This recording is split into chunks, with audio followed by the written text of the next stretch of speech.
PCOD থাকলে কি খাবেন কি খাবেন না। পিসিওডি একটি বিপাকজনিত সমস্যা। এই সমস্যায় ওজন বেড়ে যাওয়া, হরমোনের তারতম্য, ইনসুলিন রেজিস্ট্যান্স সহ নানা ধরনের মেটাবলিক বা বিপাকীয় সমস্যা দেখা দেয়।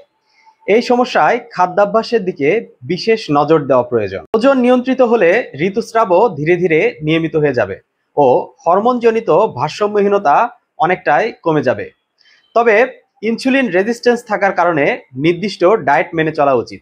কোন ধরনের খাবার এড়িয়ে চলা ভালো তার একটা স্পষ্ট ধারণা হয়ে গেলে নিজেই ডায়েট পরিকল্পনা করতে পারবে। পিসিওডি থাকলে হাই ফাইবার, লো কার্বোডায়েট মেনে চলতে হবে।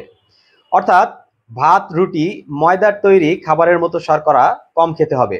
শাকসবজি, ডাল বেশি করে খাওয়া প্রয়োজন। মাটির তলার সবজি যেমন আলু, শাক আলু, গাজর, বিট এগুলো একটু কম খাওয়াই ভালো। ভাজা পোড়া, জাঙ্ক ফুড, প্রসেস করা খাবার, চকলেট, পেস্ট্রি, কেক এগুলো ডায়েট থেকে বাদ রাখতে হবে। ফল খেতে পারবেন, তবে আম, কলা, লিচু, আঙুর এগুলোতে কার্বোহাইড্রেট বেশি থাকে, তাই পরিমিত খেতে হবে। মিষ্টি, আইসক্রিম, বোতলের ঠান্ডা পানীয় যত কম খাওয়া যায় ততই ভালো। রেড মিটের বদলে চিকেন বা মাছ খান। ডিম রোজ খেতে পারেন, ডালও খেতে পারেন।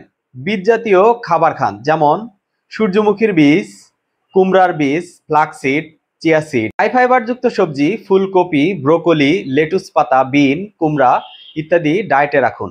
কাঠবাদাম, আখরোট, যে কোনো ধরনের বেরি, শসা, টমেটো, আপেল, নানা ধরনের লেবু খেতে পারেন। রান্নায় অলিভ অয়েল বা যে কোনো খাঁটি তেল ব্যবহার করতে পারেন।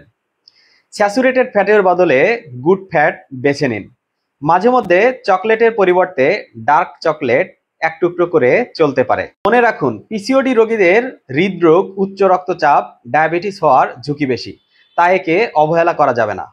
পিসিওডি চিকিৎসার একটি বড় অংশ হলো ওজন নিয়ন্ত্রণ এবং খাদ্যাভ্যাস, তাই এদিকে বেশি জোর দিতে হবে।